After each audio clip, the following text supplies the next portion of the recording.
बैठते ही बाकी सब भी अपनी सीट पर बैठ जाते हैं। वो लड़की मीटिंग शुरू करने का इशारा करती है। मेन आर्किटेक्चर उठकर सामने लगे प्रोजेक्ट की तरफ जाते हुए प्रोजेक्ट शुरू करता है। सामने स्क्रीन पर बेहद खूबसूरत बिल्डिंग के डिजाइन दिखाई जाने लगती है। आर्किटेक्चर बारीकी से सारी चीज समझ रहा था। उसके बाद अकाउंट भी अपने बजट की सारी डिटेल सबके सामने रखता है। वो लड़की सभी पॉइंट देखती हुई कुछ करेक्शन करती है, फिर अकाउंटेंट से बजट थोड़ा और बढ़ाने को कहती है। मैनेजर बोला, लेकिन मैम, यदि इतनी बजट में काम हो जाता है तो फिर बजट बढ़ाने से कहीं क्लाइंट हमारे डील से इनकार ना कर दे। वो लड़की बोली, जो कहा है उस पर काम कीजिए, बाकी मैं देख लूंगी। वैसे अभी ये प्रोजेक्ट हमें मिला नहीं है। 1 महीने बाद मुंबई में मेहरा कंपनी घोषणा करेगी कि प्रोजेक्ट किसे मिला है। तब तक के लिए आप लोग अपनी सारी मेहनत इस पर लगा दें। तभी एक आर्किटेक्चर लड़की उठकर, मैम, सारी चीज तो हम लोग कर लेंगे, लेकिन यदि एक बार हम लोकेशन पर जाकर वहाँ की मिट्टी, वहाँ का वातावरण देख ले तो फिर हम अपना बेस्ट दे पाएंगे। वो लड़की बोली, आपने बिल्कुल ठीक कहा मिस गरिमा, मैं भी इसी बारे में सोच रही थी। इसके लिए मैंने आपके और मिस्टर विवान को साथ हमारे अकाउंटेंट जतिन को मुंबई जाने का इंतजाम किया है। आप कल ही वहां जाकर सारी चीजों को देखिए। फिर वो विवान को उन तीनों का टिकट और रहने का सारा अरेंजमेंट करने को कह मीटिंग रूम से बाहर आती है।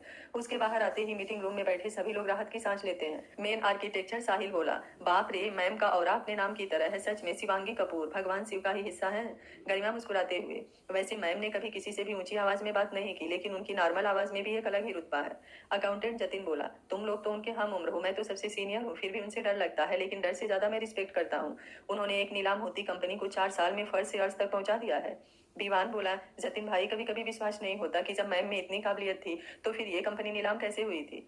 जतिन जी बोले, अभी ज्यादा टाइम तो नहीं है हमारे पास, लेकिन लंच टाइम में तुम लोगों को बताऊंगा। अभी के लिए इतना जान लो कि मैम से पहले ये कंपनी उद्भव सिंह की थी। उनके दुश्मनों ने जानबूझकर उनके साथ धोखा किया और ये कंपनी नीलाम हो गई थी। उस समय तक किसी को मालूम नहीं था कि उनकी एक बेटी भी है। चलो अब जल्दी से अपने अपने काम पर लग जाओ, नहीं तो मैम आज ही सबको जॉब से निकाल देंगी। ये सुनते ही सभी दौड़ते भागते मीटिंग हॉल से बाहर आकर अपने अपने काम में लग जाते हैं। वो लड़की शिवांगी कपूर अपने केबिन में आकर पूरी मेहनत से फिर अपने काम में जुट जाती है। काम करते हुए उसे लंच का भी होश नहीं रहता, लेकिन तभी उसके मोबाइल पर किसी का कॉल आने लगता है। जैसे ही वो कॉल देखती है उसके होठों पर हल्की मुस्कुराहट आ जाती है। मोबाइल पर डैड कॉलिंग लिखा हुआ था। जैसे ही वो कॉल उठाती है उधर से एक बेहद ही प्यारी आवाज गूंज उठती है, अपनी टूटी फूटी आवाज में, जान, आपने खाना खाया? शिवांगी सुकून से अपनी आंखें बंद कर, अभी नहीं, बस खाने ही जा रही थी। आप बताइए, आपने लंच किया? उधर से आवाज आई, हाँ, और मैंने दूध भी पी लिया। शिवांगी बोली, गुड बॉय। अच्छा, मुझे अभी कुछ जरूरी काम है, मैं जल्दी ही घर आती हूँ। उधर से फिर आवाज आती है, ओके बाय। शिवांगी फोन रखने के बाद प्यून से लंच लाने को कहती है, फिर मोबाइल की स्क्रीन को देखते हुए कहीं खो सी जाती है। चेहरे पर दर्द की लकीरें साफ साफ दिखने लगती है, लेकिन आंखों में आंसू के आने से पहले ही वो अपनी आंखें जोर से बंद करते हुए, नहीं, बिल्कुल नहीं, मुझे जितना आंसू बहाना था मैंने बहा लिया। अब आंसू तुम लोगों को बहाना है, इंतजार करो मेरा। हर एक को खून के आंसू ना रुलाया तो मेरा नाम भी शिवांगी कपूर नहीं। बहुत गुरूर है ना तुम लोगों को अपनी दौलत का। जल्दी ही उन सारे गुरूर को मैं अपने पैरों तले रख दूंगी। अभी वो इन बातों को सोच ही रही थी तभी दरवाजा नॉक होता है। शिवांगी खुद को नॉर्मल करते हुए, कमिंग। प्यून आकर टेबल पर लंच लगा देता है। शिवांगी जल्दी जल्दी लंच करके फिर से अपने काम में जुट जाती है। बाहर कैंटीन में लगभग सभी एम्प्लॉय जतिन जी को घेर कर बैठे हुए थे। जतिन जी इरिटेट होते हुए, तुम लोग मुझे मरवाओगे? अगर मैम को पता चला कि हम लोग यहाँ पर उनके बारे में डिस्कस कर रहे हैं तो सीधे सूली पर टांग देंगी। गरिमा बोली, सर आप बेकार में ही डर रहे हैं, अभी लंच टाइम है, आप जल्दी से बताइए ना। मुझे तो ये जानने की जल्दी है कि जब कंपनी उद्भव सिंह की थी तो उनकी बेटी का नाम शिवांगी कपूर कैसे हो सकता है। जतिन बोला, ये तो मुझे भी नहीं मालूम, लेकिन शायद ऐसा इसलिए हो कि मैम ने शादी कर ली हो। सभी एक साथ चौंकते हुए, वाट, ये कैसे हो सकता है? साहिल बोला, जतिन भाई, अगर ऐसा होता तो मैम के पति कहाँ हैं? हम लोगों ने तो ना ही उन्हें कभी देखा है ना नाम सुना है। जतिन बोला, अरे तो मैं कौन सा पूरा पक्का कह रहा हूँ, मुझे भी केवल शक है। बाकी मैं नहीं जानता कि मैम अपना सरनेम कपूर क्यों लगाती हैं। दीवान बोला, अच्छा ये छोड़िए, ये बताइए कि आखिर 4 साल पहले हुआ क्या था। जतिन बोला, मैं लगभग 15 साल से इस कंपनी में काम कर रहा हूँ। कंपनी बहुत ही अच्छी चल रही थी। उद्भव सर भी बहुत ही नेक इंसान है, लेकिन उनकी उन्नति दुश्मनों की आंखों में कांटा बनती जा रही थी। इसलिए उन्होंने अपने कुछ आदमी इस कंपनी में भेजकर बहुत सारे डेटा और प्रोजेक्ट चुरा लिए। इस कारण कंपनी घाटे में जाने लगी। उद्भव सर लाख कोशिश कर रहे थे, लेकिन कुछ भी सही नहीं हो पा रहा था। मार्केट से उन्होंने बहुत से पैसे उठाए थे, लेकिन प्रोजेक्ट पूरा न होने की वजह से बहुत सारा कर्ज चढ़ गया। तब तक मैम के बारे में किसी को पता नहीं था। यहाँ तक कि हम सभी यही जानते थे कि उद्भव सर की कोई संतान नहीं है। उनके घर में बस उनकी वाइफ थी, लेकिन जैसे ही उन्हें इन सब की खबर हुई वो बर्दाश्त नहीं कर सकी और बीमार पड़ गई। उद्भव सर बहुत ही परेशान हो गए थे, पत्नी की बीमारी और इधर लगातार इन्वेस्टर का अपना पैसा मांगना, कंपनी का घाटे में जाना। अब वो भी लगभग हार मान गए थे। इसलिए उन्होंने उनके पास जितनी भी संपत्ति थी उसे बेचकर इन्वेस्टर के रुपए चुकाए। अब उनके पास केवल ये कंपनी और उनका घर बचा हुआ था। सब रुपए तो चुका दिए गए थे, लेकिन फिर भी बैंक से जो लोन लिया था वो बाकी रह गया। सरकार ने अल्टीमेटम दिया, लेकिन अब कोई रास्ता नहीं बचा था। इस समय उनकी पत्नी की तबीयत ज्यादा सीरियस हो गई, शायद उनकी किडनी फेल हो गई थी। किसी ने बताया कि जयपुर के बड़े से अस्पताल में एक बार उन्हें दिखा लें। उन्होंने किसी किसी तरह अपने कुछ रुपए लेकर वहां के अस्पताल में गए। तब तक यहाँ सरकार ने उनकी कंपनी और घर को नीलाम करने का ऑर्डर दे दिया। 1 हफ्ते में नीलामी होने वाली थी। हम लोग तो दूसरी जॉब भी तलाशने लगे थे। वैसे भी लगभग 6 महीने से हम लोगों को सैलरी भी सही से नहीं मिल रही थी। नीलामी के दिन उद्धव सर यहाँ आए और उनके साथ ही आई थी उनकी बेटी शिवांगी कपूर। फिर कैसे क्या हुआ ये तो हमें भी नहीं मालूम। नीलामी भी हुई, लेकिन फिर महीने दिन के अंदर ही फिर से उन्होंने अपनी कंपनी और घर हासिल कर लिया।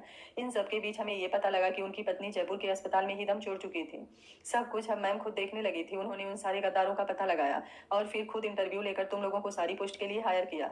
मेरा तो किसी और कंपनी में सिलेक्शन भी हो गया था। मैं अगले महीने से वहां ज्वाइन करने वाला था, क्योंकि मुझे भी लगा था कि जब उद्धव सर अनुभवी होकर भी कुछ नहीं कर सके थे तो ये महज 21 साल की लड़की क्या करेंगे। लेकिन 1 महीने में ही मैम ने जिस तरह कंपनी की काया पलट की, मैं तो उनका फैन बन गया। आज तक तुम लोगों ने किसी भी बॉस को अपने एम्प्लॉय और बॉडीगार्ड के भरोसे कूदते देखा होगा, लेकिन मैम शायद ऐसी पहली लड़की है जिन्हें खुद पर भरोसा है। वो अकेले सामने वाले को शिकस्त देने की काबिलियत रखती हैं। अगले 6 महीने में ही उन्होंने अपने सारे दुश्मनों को इस तरह निस्तोनाबूद किया कि फिर उन्होंने कभी सर उठाने की हिम्मत नहीं की। गरिमा बोली, ये तो है। मुझे तो जब मैम ने मेरा इंटरव्यू लिया था मेरी डर के मारे हालत खराब हो गई थी। मैम ने उसी वक्त कहा था उनके ऑफिस में काम में केवल ईमानदारी और मेहनत चाहिए। अगर यह काबिलियत है तो बाकी कमियों की कोई गिनती नहीं है। विवान बोला, शायद इन्हीं हालातों की वजह से मैम इतनी सख्त हो गई हैं। जतिन जी बोले, चलो बहुत सारी बातें हो गई, लंच टाइम भी खत्म हो गया, जल्दी से काम पर लग जाओ, वैसे भी कल मुंबई के लिए निकलना है। सभी फिर से अपने काम पर लग जाते हैं। शाम को शिवांगी भी अपना काम खत्म कर सारे ऑफिस की सिक्योरिटी चेक कर घर के लिए निकल जाती है। शिवांगी जैसे ही ऑफिस से घर आती है, घर पहुंचते ही दरवाजे पर उसके पैरों से एक नन्हा सा वजूद लिपट जाता है। शिवांगी की सारी थकान गायब हो जाती है। वो झुककर उस नन्हे वजूद को अपनी बाहों में उठा लेती है, उसे अपने सीने से लगाते हुए। आज मेरी जान ने क्या क्या किया, ज्यादा शरारत तो नहीं की? ये सुनते ही वो छोटा सा बच्चा अपना मुंह बनाते हुए, जान मैं शरारत नहीं करता। शिवांगी मुस्कुराते हुए, अरे हाँ, मैं तो भूल ही गई थी, मेरा बच्चा तो केवल नानू को परेशान करता है। तभी उद्धव सिंह की आवाज आती है, ये तो मेरे साहबजादे का हक है, इसलिए तुम बीच में मत बोलो। शिवांगी आगे बढ़कर सोफे पर बैठते हुए, डैड आपके लाड दुलार से ही ये और ज्यादा बदमाश होता जा रहा है। मेरी सारी बातों की कॉपी करता है। अब तो ये मुझे जान बुलाने लगा है, कोई सुनेगा भी तो क्या कहेगा। उद्धव सिंह बोले, किसी के कहने से क्या फर्क पड़ता है, तुम्हें जिस चीज में सुकून मिलता है वो करो। शिवांगी मुस्कुराते हुए, ये बात तो है डैड, मुझे भी अपने बच्चे के मुंह से जान सुनकर बेहद अच्छा लगता है। वैसे भी मेरी जान जिंदगी सब कुछ अब यही तो है। वो बच्चा अपनी टूटी फूटी आवाज में, आप भी मेरी जिंदगी हो। शिवांगी उसके गालों को चूमते हुए, थैंक यू मेरा बच्चा, अब चलिए, अब जाकर अपने नानू के साथ खेलिए, मैं फ्रेश होकर आती हूँ। उद्धव सिंह बोले, आजा मेरा बच्चा, कहते हुए उसे गोद में ले लेते हैं। मेड बोली, सीवी बाबा ये दूध फिनिश कीजिए। वो बच्चा थोड़ा गुस्से से, सीवी मेरी मम्मा का नाम है, मेरा नाम शिवाच सिंह है। ये सुनते ही मेड जल्दी से अपनी कान पकड़ते हुए, गलती हो गई बाबा, लेकिन ये दूध जल्दी से फिनिश कीजिए, नहीं तो मेम साहब गुस्सा करेंगे। वो बच्चा शिवांश उद्धव सिंह के सीने में अपना मुंह छिपाते हुए, नानू मुझे अब और दूध नहीं पीना। उद्धव सिंह मुस्कुराते हुए, मेरे साहबजादे को दूध नहीं पीना, लेकिन अगर आप दूध पीते हो तो हम मम्मा के साथ पार्क घूमने जाएंगे। ये सुनते ही शिवाच जल्दी से उनकी गोद से उतरते हुए दूध का गिलास ले लेता है। कुछ देर बाद शिवांगी फ्रेश होकर नीचे आती है। उद्धव सिंह बोले, शिवी बेटा जल्दी से नाश्ता करो, हमें अपने साहबजादे के साथ पार्क जाना है। शिवांगी बोली, डैड आप दोनों चले जाइए, मुझे कुछ ईमेल चेक करने हैं। शिवाच उसकी गोद में चढ़कर गर्दन पकड़कर लटकते हुए, हमें आपके साथ जाना है। शिवांगी अपने बेटे को देखते हुए, अच्छा ठीक है चलिए। चाय पीने के बाद शिवांगी उद्धव सिंह और शिवाच के साथ वहीं थोड़ी दूर पार्क में चली जाती है। शिवाच बच्चों के साथ खेलने लगता है। शिवांगी एक तरफ बैठी हुई अपने बेटे को देखकर मुस्कुरा रही थी। उद्धव सिंह बच्चों के साथ खेल रहे थे। कुछ देर बाद आकर शिवांगी के पास बैठते हुए, मैं तो थक गया। शिवांगी उनकी तरफ पानी की बोतल बढ़ाते हुए, हाँ क्योंकि आप बुढ़े हो गए हो। उद्धव सिंह बोले, बुढ़ा होगा तेरा बाप, अभी तो मैं जवान हूँ। शिवांगी हंसते हुए, वही तो मैं कह रही हूँ, मेरे बाप आप बुढ़े हो गए हैं। उद्धव सिंह बोले, हे भगवान, कैसी बेटी है, अपने बाप का मजाक उड़ा रही है। अरे मैं अभी चाहूँ तो कितनी लड़कियां मेरे पीछे पड़ जाएंगी। कहते हुए अपने बालों में हाथ घुमाते हैं।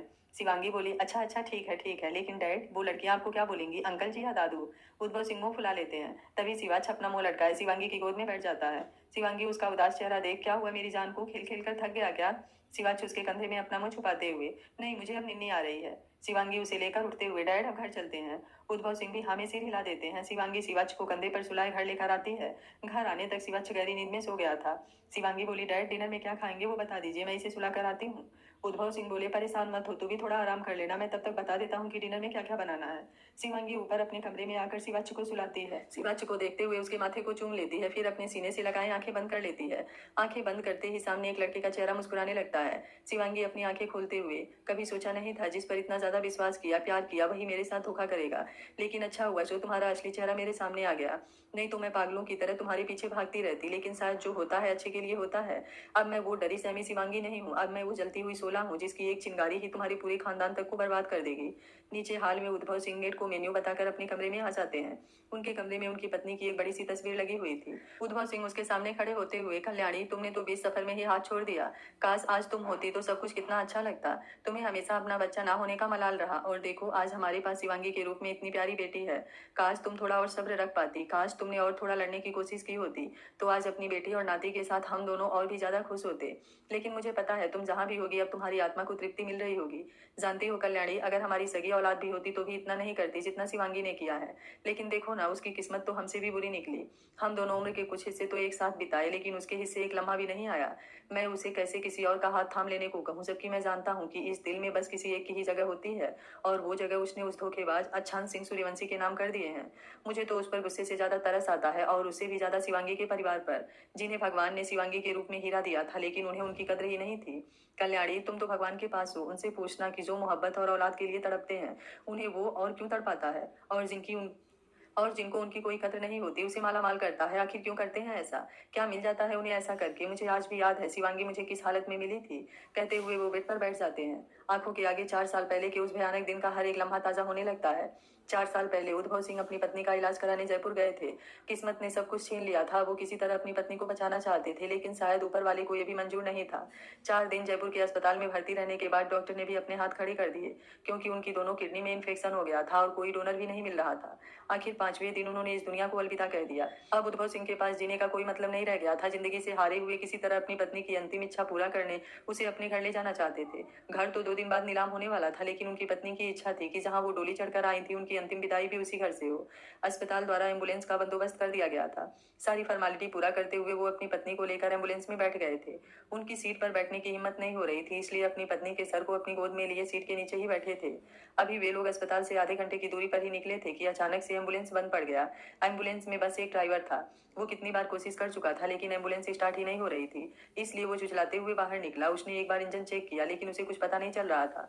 उद्भव सिंह अभी भी चुपचाप अपनी पत्नी के चेहरे को देखते हुए शांति से बैठे थे। तभी ड्राइवर पीछे का दरवाजा खोलते हुए, सर एम्बुलेंस में कोई प्रॉब्लम हो गई है, स्टार्ट नहीं हो रही है। ये सुनते ही उद्भव सिंह, ये कैसे हो सकता है? ऐसी इमरजेंसी गाड़ियों की हमेशा सर्विसिंग होती रहती है, फिर ये प्रॉब्लम कैसे हो गई? ड्राइवर बोला, सर हमें भी कुछ समझ नहीं आ रहा है। मैंने हॉस्पिटल फोन किया है, दूसरा एम्बुलेंस आ रहा है, तब तक आपको इंतजार करना पड़ेगा। उद्भव सिंह के पास भी अब कोई दूसरा रास्ता नहीं था, इसलिए मजबूरी में वो भी चुपचाप इंतजार करने लगते हैं। तभी अचानक ऊपर से लुढ़कते हुए कुछ नीचे गिरता है। ये देखकर उद्भव सिंह और ड्राइवर डर जाते हैं, लेकिन जैसे ही उनका ध्यान रोड पर जाता है दोनों हैरान हो जाते हैं। ऊपर की ढलान से गिरते हुए सामने सड़क पर अब एक लड़की की बॉडी पड़ी हुई थी। कुछ देर तक तो ड्राइवर और उद्भव सिंह को कुछ समझ नहीं आता। थोड़ी देर बाद उद्भव सिंह डरते हुए उस लड़की की तरफ कदम बढ़ाते हैं। ड्राइवर भी एम्बुलेंस का दरवाजा बंद कर उनके पीछे पीछे आता है। इस वक्त शाम के 6 बज रहे होंगे। पूरी सड़क सुनसान थी। दोनों को थोड़ा डर भी लग रहा था, फिर भी उद्भव सिंह हिम्मत करके उस लड़की के पास बैठते हुए उसे सीधा करते हैं। लड़की के कंधे में चाकू लगा हुआ था। हाथ पैर चेहरे पर भी चोट और खरोच के निशान थे, जो शायद ऊपर से गिरते हुए झाड़ियों और पत्थरों से लग गए थे। उद्भव सिंह उसके नाक के पास अपने हाथ ले जाते हुए उसकी सांसें चेक करते हैं। जैसे ही उन्हें महसूस होता है कि उसकी सांसें चल रही है, वो जल्दी से ड्राइवर को उसे उठाकर अस्पताल पहुंचाने को कहते हैं। ड्राइवर बोला, सर अभी दूसरी एम्बुलेंस आने में टाइम है, तब तक पहले इसके जख्मों का फर्स्ट एड कर देते हैं। उद्भव सिंह बोले, तो देख क्या रहे हो, जल्दी से लेकर चलो। वो ड्राइवर की मदद से उस लड़की को उठाकर एम्बुलेंस की सीट पर लेटाते हैं। फिर दोनों मिलकर उसके कंधे की चोट की पट्टी करते हैं। फिर उसके चेहरे और हाथ पैरों की चोट को भी ड्रेसिंग कर देते हैं। थोड़ी देर में ही दूसरी एम्बुलेंस आ जाता है। उसमें 2 वार्ड बॉय भी थे, जिनकी मदद से पहले कल्याणी जी की बॉडी को उस एम्बुलेंस में डाला जाता है। उद्भव सिंह बोले, मुझे घर जाकर अपनी पत्नी का संस्कार भी करना है। मैं इस लड़की को हॉस्पिटल कैसे ले जाऊं? ड्राइवर बोला, सर मेरी मानिए तो आप इन्हें अपने साथ लेकर जाइए। हम लोगों ने इन्हें फर्स्ट एड दे दिया है। ऑक्सीजन मास्क लगाने की वजह से इनकी स्थिति अभी स्थिर है, और जिस तरह ये जख्म है, मैं गारंटी से कह सकता हूँ कि किसी ने जानबूझकर हमला किया है। इसलिए हो सकता है यहाँ इन पर खतरा हो। आप समझ रहे हैं ना? उद्भव सिंह भी सारी बातें सोचते हुए हाँ में सिर हिला देते हैं। वैसे भी कुछ देर के लिए स्थिति स्टेबल हो गई थी, इसलिए उस लड़की को भी इस एम्बुलेंस में डालकर वो देहरादून आते हैं। देहरादून पहुंचते हुए सुबह हो गई थी। पहले वो उस लड़की को इस एम्बुलेंस की मदद से वहीं के अस्पताल में भर्ती करते हैं। फिर अपनी पत्नी को लेकर घर आते हैं। आसपास के कुछ लोग आकर कल्याणी जी के दाह संस्कार की तैयारी करते हैं। सभी क्रियाकर्म करते हुए दिन के 11 बज चुके थे। शमशान से आने के बाद जैसे ही वो अपने हाल के सोफे पर बैठते हैं, वॉचमैन वहां आते हुए, सर घर को खाली करने का ऑर्डर आ चुका है, कल नीलामी होने वाली है। उद्भव सिंह के पास वैसे भी अब कुछ नहीं बचा था। वो अपने कुछ जरूरी डॉक्यूमेंट और कुछ पत्नी की यादों को लेकर घर से बाहर निकल जाते हैं। सड़क पर खड़े हुए अपने घर को देख उनकी नजरें बार बार आंसुओं से धुंधली हो जा रही थी। वो वहीं एक पेड़ के पास बैठते हुए सोचने लगते हैं कि अब वो क्या करें। तभी उन्हें उस लड़की की याद आती है। वहां से वो उस अस्पताल की तरफ निकल जाते हैं। वहां जाते ही डॉक्टर बताते हैं कि अभी भी उस लड़की की स्थिति वैसे ही है। शायद वो खुद ही अब जीने की तमन्ना छोड़ चुकी है। उद्भव सिंह यह सुनकर आश्चर्य में पड़ जाते हैं। डॉक्टर बोले, देखिए, अभी तक उनके इलाज के लिए यहाँ पर कोई भी फीस नहीं भरी गई है, इसलिए जल्दी से उनकी फैमिली को इन्फॉर्म कर दीजिए, नहीं तो हम लोग भी आगे इलाज नहीं कर पाएंगे। उद्भव सिंह ये सुनकर गुस्से से चिल्लाते हुए, ये कैसा हॉस्पिटल है और कैसे डॉक्टर हैं आप लोग? किसी की जिंदगी से ज्यादा आप लोगों को पैसों से प्यार है। डॉक्टर बोले, देखिए, हम इसमें कुछ नहीं कर सकते। उद्भव सिंह अब सोच में पड़ जाते हैं, क्योंकि अब उनके पास भी कुछ नहीं बचा था। इसी कसमकस में वो अपनी गर्दन पर हाथ फेरते हैं। तभी उन्हें याद आता है कि उनके गले में एक सोने की चैन थी।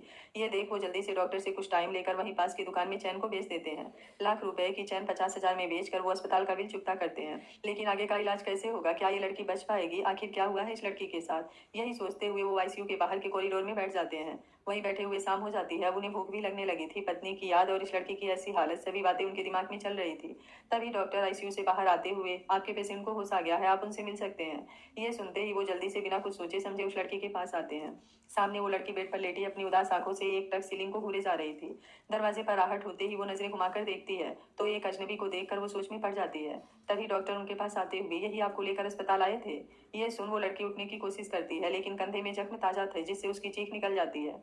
उद्भव सिंह जल्दी से उसके पास आते हुए, बेटा, अभी आपकी तबीयत ठीक नहीं है, इसलिए ज्यादा जोर मत दीजिए। डॉक्टर फिर से एक बार चेक करते हुए, अभी तो सब ठीक है, जख्म भी धीरे धीरे भर जाएंगे, खुद का ख्याल रखिए, कहते हुए डॉक्टर बाहर चला जाता है। उद्भव सिंह बोले, बेटा, आप कौन है और आपकी फैमिली कहाँ है? अगर उनका कोई नंबर है तो मुझे दे दीजिए, मैं उन्हें बुला देता हूँ। वो लड़की फैमिली का नाम सुनते ही अपनी आंखें बंद करते हुए, उसकी कोई जरूरत नहीं है, आपने मेरे लिए इतना किया, यही बहुत है। मैं अपनों के लिए एक बोझ से ज्यादा कुछ भी नहीं। आपने अनजान होकर भी मेरी जान बचाई, इसका मैं एहसान कभी नहीं उतार सकती। उद्भव सिंह बोले, बेटा, जिंदगी तो ऊपर वाले के हाथ में है, जिसको जितनी मिलती है उतना जीना पड़ता है। अगर ये अपने हाथ में होती तो शायद मैं भी जिंदा नहीं रहता। अपना सब कुछ खत्म हो जाने के बाद मैं भी खत्म हो जाता। तुम तो अभी इतनी उम्र में भी नहीं आई हो कि जिंदगी से नाता टूट जाए। तुमने तो अभी जिंदगी को देखना शुरू किया है। अभी पूरी जिंदगी तो बाकी है। इस तरह हार मान जाओगी तो ये जिंदगी खुद बोझ बन जाएगी। वैसे मेरे पास अब कुछ भी नहीं है जिससे मैं तुम्हारी हेल्प कर सकूं, लेकिन इतनी सी उम्र में तुम मरने की बातें क्यों कर रही हो? क्या मुझे बताओगी? हो सकता है इसमें मैं तुम्हारी कुछ मदद कर सकूं। पहले तो तुम अपना नाम बताओ, क्या नाम है तुम्हारा? उस लड़की को उद्भव सिंह की बातों में एक अपनापन महसूस हो रहा था जिसके लिए वो हमेशा तरसी थी। वो लड़की बोली, मेरा नाम शिवांगी है, शिवांगी कपूर। उद्भव सिंह बोले, बहुत प्यारा नाम है। आप बताइए मुझे, आपकी ये हालत किसने की? आप अपने परिवार के पास क्यों नहीं जाना चाहती हैं? ये सुनते ही शिवांगी के होठों पर एक दर्द भरी मुस्कुराहट आ गई। शिवांगी बोली, जब मैं 2 साल की ही थी तभी मेरी जन्म देने वाली माँ की मृत्यु हो गई। उसके बाद घर परिवार समाज और उसके साथ ही मेरे पिता के चोचले शुरू हो गए। 2 साल की बच्ची है, बिन माँ के कैसे रहेगी? अपने लिए नहीं, इस बच्ची के लिए दूसरी शादी कर ले। कितना अजीब है ना अंकल। पूरी दुनिया जानती है कि सौतेली माँ सौतेली ही होती है। हाँ, कभी कभी किसी किसी केस में ये सच नहीं होता, लेकिन 100% में 99% सच यही है। फिर भी लोग अपने स्वार्थ के लिए उन्हीं बच्चों का हवाला देकर दूसरी शादी कर लेते हैं। कैसी दोगली सोच है उनकी। औरत उन्हें चाहिए होती है, घर के बड़े बुजुर्गों को अपने बेटे की फिर से शादी कराने की खुशी होती है, लेकिन नाम देते हैं कि अपने बच्चों के लिए कर रहे हैं। ये सुनते ही उद्भव सिंह मुस्कुरा देते हैं। उद्भव सिंह बोले, इतनी सी उम्र में ही लगता है जिंदगी का काफी एक्सपीरियंस है। ये सच है बच्चा कि लोग अपने स्वार्थ के लिए दूसरे के कंधे से बंदूक चलाते हैं, लेकिन इसमें हम कुछ नहीं कर पाते। आपको पता है, मेरी कोई संतान नहीं है। मेरे भी घर परिवार समाज सभी लोग यही बातें करते, तेरा वंश आगे कैसे बढ़ेगा? दूसरी शादी कर ली, इतनी धन जायदाद का क्या करेगा? लेकिन मैंने सोचा कि अगर यही कमी मुझ में होती तो क्या यही घर समाज या मैं अपनी पत्नी को दूसरी शादी करने की सलाह देते? अरे सलाह देना तो छोड़ो, अगर मेरी पत्नी ने खुद से भी सोच लिया होता तो तूफान आ जाता। मेरे माँ बाप की वजह से कितनी बार मेरी पत्नी ने भी कहा, लेकिन मैं अपनी पत्नी से बहुत प्यार करता था। मैं कभी भी ऐसा कदम उठा ही नहीं पाया, और आज जिस स्थिति में हूँ, लग रहा है जो हुआ अच्छा ही हुआ। नहीं तो आज मेरे साथ मेरी औलाद भी सड़कों पर भटक रही होती, तब और तकलीफ होती। अभी तो अकेला हूँ, कहीं भी रहकर गुजारा कर लूंगा। शिवांगी उनकी बातें सुन हैरानी से उन्हें देख रही थी। वो मुस्कुराते हुए, मतलब दुनिया में जो 100% में से 1% लोगों की बात कही थी वो आप है। उद्भव सिंह मुस्कुरा देते हैं। शिवांगी बोली, अभी आपकी पत्नी कहाँ है? उद्भव सिंह अपना सर झुकाते हुए, उन्होंने बीच सफर में मेरा हाथ छोड़ दिया, आज सुबह ही दाह संस्कार करके आया हूँ। शिवांगी की आंखें भर आई। सामने खड़ा आदमी सच में इंसान था या कोई फरिश्ता? क्या सच में ऊपर वाले ने अभी भी इस जमीन पर फरिश्ते बनाना बंद नहीं किया? इस बात पर विश्वास करना मुश्किल हो रहा था। शिवांगी धीरे से अपना दाहिना हाथ उठाकर उनके हाथों पर रखते हुए, वो कहीं नहीं गई है, बस उनका जिस्म पंच तत्वों में विलीन हुआ है, लेकिन उनकी रूह आपकी रूह में बसी हुई है। मोहब्बत सामने होने की मोहताज नहीं होती, वो तो बंद आंखों में भी अपने वजूद में महसूस होती है। आप दोनों ने एक दूसरे के लिए अपनी वफाई मोहब्बत निभाई। ये अपने आप में एक मिसाल है, क्योंकि सबके हिस्से में यह वफाई मोहब्बत नहीं आती। कुछ लोगों के लिए तो ये मोहब्बत केवल एक खेल है और सबसे बुरी बात क्या है, हम उस खेल का हिस्सा बन जाते हैं, आंखों पर पट्टी बांधते हुए उसकी मोहब्बत में अंधे हो जाते हैं। कहते हुए शिवांगी की बातों में दर्द उभर आया था। आंखें फिर से छलकने के लिए तैयार थी। बीती बातें जो उस पर गुजरी थी फिर से याद आ गई थी। उद्भव सिंह अपनी आंखों की नमी पोंछते हुए, बेटा, किसी की वफाई मोहब्बत हमारे साथ नहीं होती, लेकिन हमारी वफाई मोहब्बत हमारे साथ में होती है। अगर हम सच्चे हैं तो उस ऊपर वाले को भी इसका इंसाफ करना ही होता है। हाँ, कभी कभी देर हो जाती है, लेकिन इंसाफ होता जरूर है।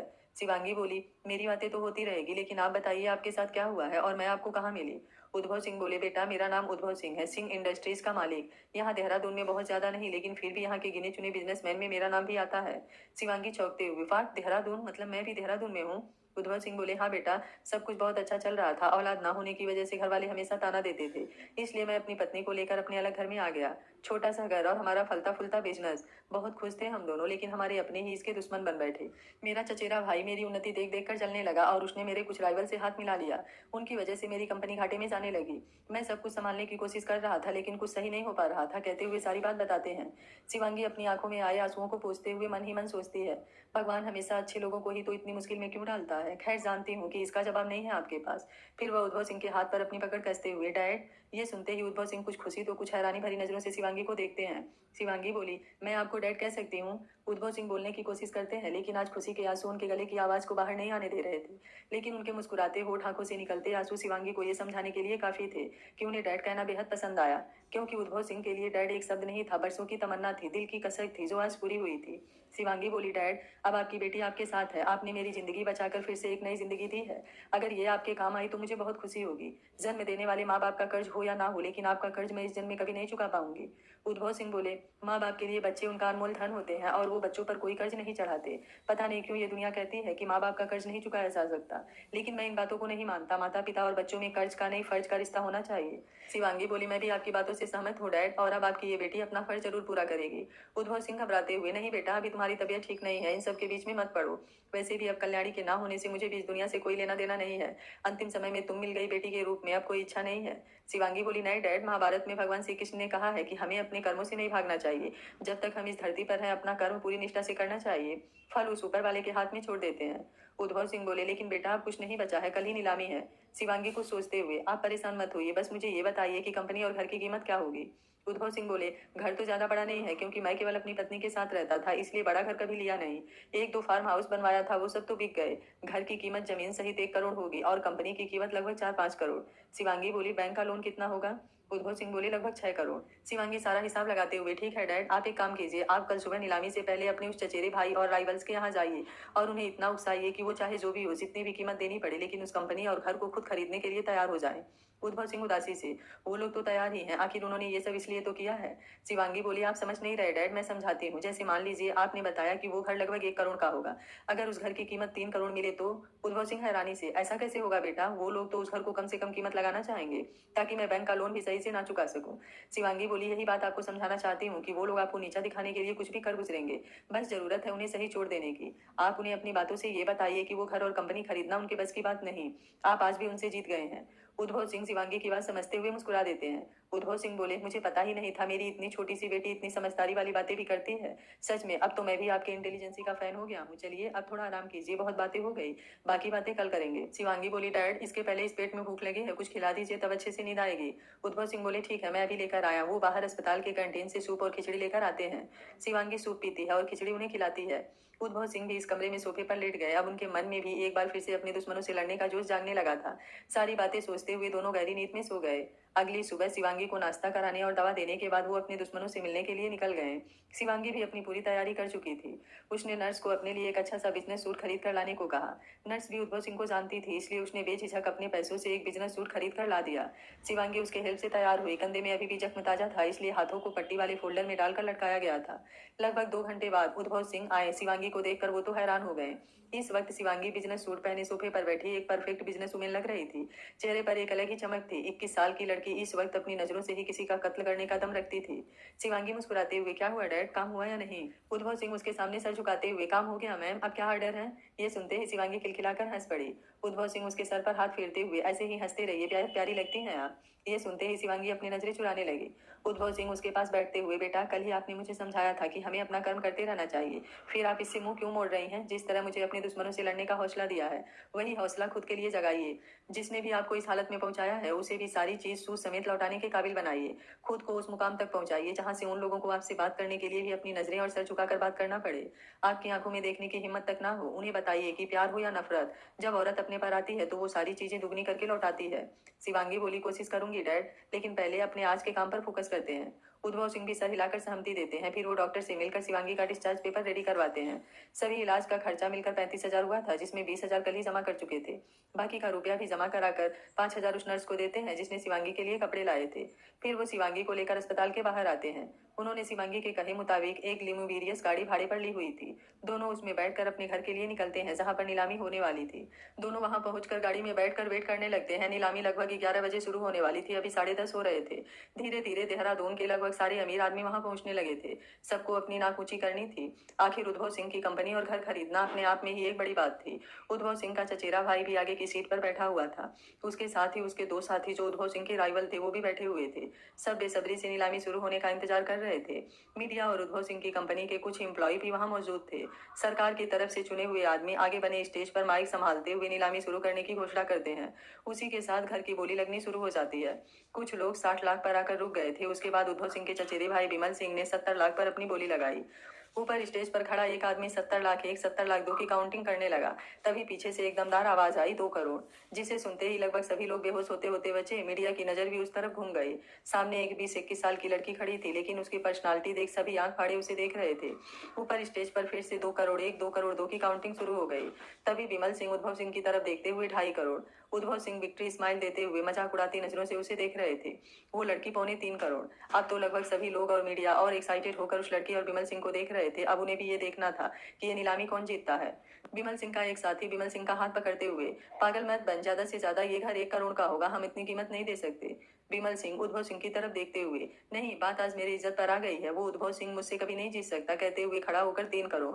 सभी लोग अब उस लड़की की तरफ देख रहे थे। वो लड़की मुस्कुराती हुई अपने हाथ ऊपर कर देती है। इसका मतलब साफ था कि वो अब आगे नहीं बढ़ने वाली थी।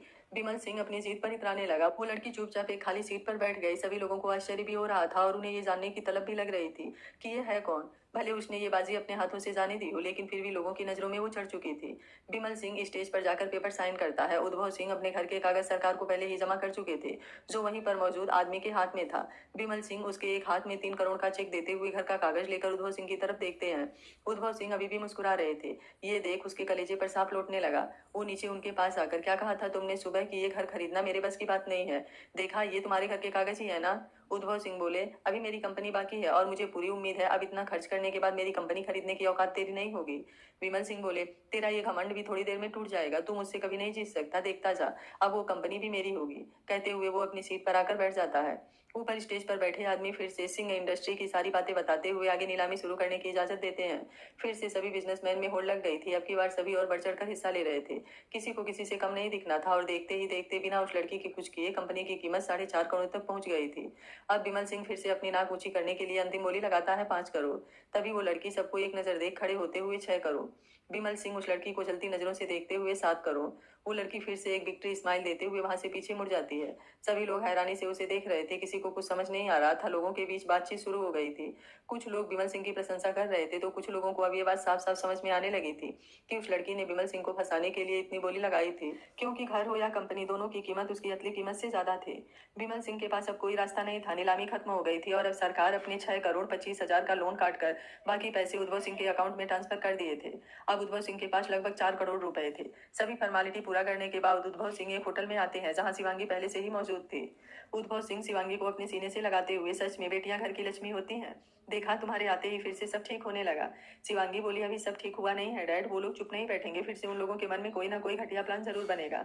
उससे पहले हमें तैयार होना होगा। उद्भव सिंह बोले, जानता हूँ वे लोग मुझे दर दर की ठोकरें खाते हुए देखना चाहते हैं, लेकिन अब तुम मेरे साथ हो, मुझे अब कोई डर नहीं है। पहले तो हमें एक घर देखना है जहाँ हम दोनों रह सके, तब तक किराए पर कोई घर देखता हूँ। तुम्हारी हालत भी अभी ठीक नहीं है। वैसे क्या चाल चली है, पहले दिन ही उन लोगों को क्लीन बोर्ड कर दिया है। अब कुछ दिन तो मीडिया में तुम ही छाई रहोगी। शिवांगी मुस्कुरा देती है। उद्भव सिंह एक दो दिन में 2 रूम का एक फ्लैट किराए पर ढूंढ लेते हैं। लेकिन शिवांगी के दिमाग में तो कुछ और ही चल रहा था। उसने उद्भव सिंह को बैंक से सारे रुपए निकालने को कहा। उद्भव सिंह बोले, लेकिन बेटा इतने सारे रुपए घर में रखना सही नहीं होगा। डैड, हम फ्लैट वाले घर में नहीं जाएंगे, आपके अपने वाले घर में जाएंगे। मैं जानती हूँ वहाँ आपकी और कल्याणी माँ की सारी यादें जुड़ी हुई है। आपको उस घर से दूर जाने की जरूरत नहीं है। बस मेरी बातें ध्यान से सुनिए। एक वकील को बुलाकर मेरे नाम से पेपर रेडी करवाइए। तब तक मैं जयपुर जाकर अपने आईडी और जरूरी डॉक्यूमेंट लेकर आती हूँ। उद्भव सिंह बोले, लेकिन बेटा अभी आपकी हालत सफर करने की नहीं है और आपकी बातें हमें समझ भी नहीं आ रही। शिवांगी बोली, बात यह है कि हमें अब जैसे को तैसा वाला सबक सिखाना है। कहते हुए वो उन्हें सारी बातें समझाती है। उद्भव सिंह बोले, आपका प्लान तो सही है बेटा, लेकिन थोड़ा रिस्क भी है। अगर विमल को जरा भी शक हो गया तो फिर हम खाली हाथ हो जाएंगे। शिवांगी बोली, ऐसा कुछ नहीं होगा, आप मुझ पर भरोसा रखिए। उद्भव सिंह बोले, वो सब तो ठीक है, लेकिन आप जयपुर कैसे जाएंगे? कहीं फिर से आपके दुश्मनों ने आपको देख लिया तो? शिवांगी बोली, डैड आज तक तो डर डर कर ही जी रही थी, अब बहादुरी से सबका सामना करना है। लेकिन अभी उसका सही वक्त नहीं आया है, मुझे खुद को और तैयार करना है। आप परेशान मत होइए, मुझे वहाँ कोई पहचान नहीं पाएगा। उसके बाद वो उद्भव सिंह को कुछ बातें समझाते हुए अगली सुबह जयपुर के लिए निकल जाती है। ट्रेन में बैठे उसके दिमाग पर फिर से डर हावी होने लगता है, लेकिन अब वो खुद को बदलना चाहती थी और इसकी शुरुआत इस डर का सामना करने से ही हो सकता था। रात के 8 बजे जयपुर स्टेशन पर उतरते ही बीते हुए अच्छे बुरे दिन फिर से आंखों के सामने आने लगते हैं। स्टेशन पर वाशरूम में जाकर कुछ देर रोते हुए अपने दिमाग को शांत करती है। फिर खुद से, नहीं मुझे उसके बारे में कुछ नहीं सोचना, भगवान ना करे कभी वो मेरे सामने आए। अब मुझे उसके चेहरे से भी घिन आती है। सोचते हुए अपने चेहरे को दुपट्टे से कवर करती है। फिर वो एक टैक्सी बुक करके अपने गांव के लिए निकल जाती है। उद्भव सिंह ने कुछ पैसे दिए हुए थे। लगभग 1 घंटे बाद वो अपने घर के बाहर खड़ी थी। अभी रात के 10 बजने वाले थे। घर में जलती हुई लाइट और थोड़ी बहुत होती हलचल से इस बात का पता चल रहा था कि अभी घर के लोग जगे हुए हैं। वैसे भी उसने बचपन से लेकर अब तक सारी जिंदगी वहीं गुजारी थी, इसलिए उसे हर चीज का पता था। वो वहीं एक तरफ छुप कर इंतजार करने लगती है। कुछ देर बाद वो सब तरफ देखते हुए धीरे से अपने घर में प्रवेश कर जाती है। उसके पापा खाना खाकर हॉल ही में बैठे टीवी देख रहे थे। किचन से सौतेली माँ के बड़बड़ाने की आवाज आ रही थी। शायद सभी लोग खा चुके थे। वो किचन की साफ सफाई कर रही थी। उसके दोनों सौतेले भाई और सौतेली बहन अपने अपने कमरे में चले गए थे। शिवांगी छुपते हुए गेस्ट रूम में जाकर छुप जाती है। लगभग 12 बजे तक उस घर के साथ आसपास के सभी लोग गहरी नींद में सो चुके थे। गांव होने की वजह से यहाँ रात जल्दी होती थी। पूरा गांव अंधेरे में समाया हुआ था। शिवांगी अपने कमरे में आती है। 6 दिन में ही उसके कमरे की काया पलट हो गई थी। घर में तो किसी के चेहरे से ये भी महसूस नहीं हुआ कि किसी को भी उसके घर में ना होने की चिंता हो। शायद कमरे को रिनोवेट कराया जा रहा था। शिवांगी को समझते देर नहीं लगी कि अब ये कमरा किसके लिए तैयार किया जा रहा है। हमेशा से ही संजीता को उसका कमरा चाहिए था। शिवांगी अपना सर झटकते हुए अपनी चीज ढूंढने लगती है। तभी उसकी नजर एक तरफ पर रखे कार्टून पर जाती है। कार्टून खोलते ही उसकी किताबों और उसकी जरूरत चीज उसमें दिख जाती है। शिवांगी अपना आधार कार्ड, जन्म प्रमाण पत्र और अपने पढ़ाई की सारी सर्टिफिकेट लेकर फिर से कार्टून पहले की तरह पैक कर देती है। अब उसे इस कमरे से कुछ नहीं चाहिए था। वो धीरे धीरे नीचे आती है। सभी लोग सो रहे थे। वो धीरे से दरवाजा खोलकर बाहर निकल जाती है। एक नजर अपने पूरे घर को देखती है। शायद आखिरी बार उस घर को देख रही थी जहाँ उसका पूरा बचपन बीता था, दर्द और जिल्लत सहते हुए। इस वक्त रात के 1 बज चुके थे। उसे डर भी लगने लगा था, क्योंकि आज तक वो इतनी रात को कभी बाहर नहीं निकली थी। शुरू से जिस परिवेश में वो पली बढ़ी थी, उसके अंदर किसी के सामना करने की हिम्मत नहीं थी। उसे तो किसी अजनबी से बात करने में भी झिझक महसूस होती थी। लेकिन कॉलेज जाने के बाद धीरे धीरे उसका कॉन्फिडेंस बढ़ने लगा था, क्योंकि उसकी जिंदगी में कोई आ गया था। लेकिन उसे क्या पता था कि जो उसे मजबूती प्रदान कर रहा है वही एक दिन उसे इतने टुकड़ों में तोड़ेगा कि समेटना मुश्किल हो जाएगा। यही सब सोचते हुए फिर से वो धीरे धीरे सड़क पर आगे बढ़ रही थी। सड़क पर कहीं कहीं जलती स्ट्रीट लाइट और कुत्ते के भौंकने की आवाज आ रही थी। किसी तरह वो अपने डर पर काबू पाकर आगे बढ़ती जा रही थी, लेकिन ये सुनसान अंधेरी रात उस पर डर बनकर हावी हो रही थी। अब उसके कदम बिल्कुल साथ नहीं दे रहे थे, इसलिए वो वहीं के एक मंदिर में छुपकर बैठ जाती है। अब उसे सुबह होने का इंतजार था। वैसे भी अब घर से थोड़ी दूर तो आ ही गई थी। वहीं एक कोने में बैठे हुए उसे नींद आ जाती है। अगली सुबह जैसे ही उसे थोड़ी आहट महसूस होती है, उसकी नींद खुल जाती है। जब वो देखती है तो मंदिर का पंडित शायद मंदिर की साफ सफाई कर रहा था। वो फिर से अपना चेहरा कवर करके वहां से निकल जाता है। अब सुबह के 5 बज गए थे। गाँव के लोग भी लगभग उठकर अपने काम में लग गए थे। थोड़ी देर में ही उसे एक ऑटो दिखता है। वो ऑटो लेकर स्टेशन आती है। लगभग 2 घंटे वेट करने के बाद जयपुर के लिए ट्रेन आ जाती है। आज अंतिम बार वो इस शहर को देख रही थी। वो फिर से कभी शहर में ना आने का सोच देहरादून के लिए निकल जाती है। अब उसकी जिंदगी का नया अध्याय शुरू हुआ था। वो अब पीछे मुड़कर नहीं देखना चाहती थी।